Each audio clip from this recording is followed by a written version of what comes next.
Emmanuel, on essaie de démêler ce matin un petit peu le vrai du faux dans l'affaire BlackRock. Alors BlackRock, que les opposants et les syndicalistes accusent de vouloir influencer l'écriture du texte sur la réforme des retraites, est-il déjà, dans un premier temps, vraiment un fonds de pension?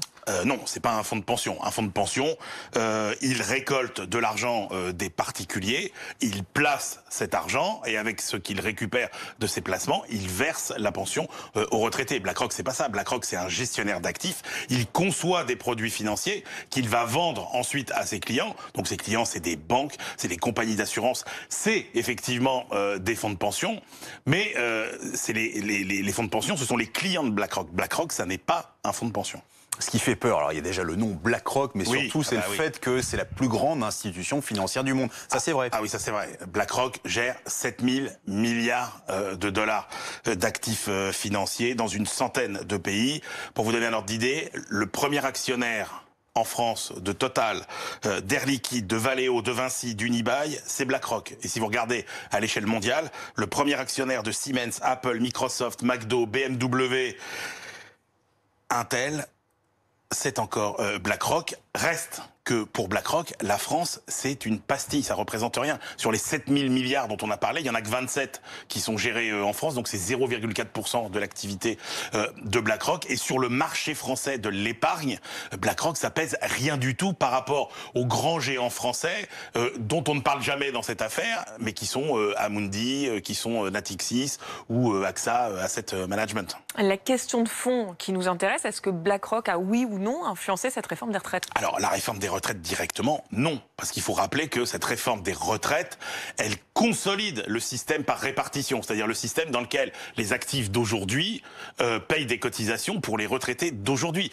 Ce qui intéresse BlackRock, c'est la capitalisation. C'est que l'épargne aille se placer sur les marchés financiers dans la perspective que chacun finance sa propre retraite. Et c'est pour ça que BlackRock est beaucoup plus intéressé par la loi Pacte de Bruno Le Maire que par la réforme des retraites. Et dans la loi Pacte, effectivement, on cherche à simplifier les dispositifs d'épargne retraite avec un seul canal qui serait le PER, et on cherche à développer aussi l'épargne salariale, mais pour atteindre des montants qui sont encore raisonnables. C'est 320 milliards d'euros aujourd'hui. L'épargne retraite, ce serait...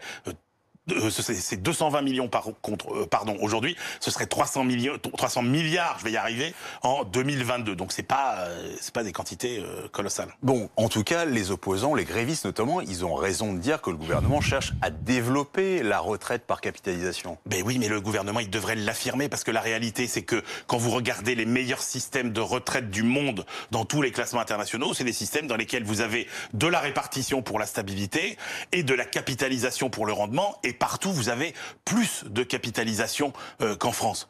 Je vous donne juste un chiffre. Si vous avez investi 1 euro en 1982 dans le système par répartition, il vous rapporte 2 euros aujourd'hui. Si vous aviez investi 1 euro en 82 dans la répartition, dans la capitalisation, vous auriez 22 euros.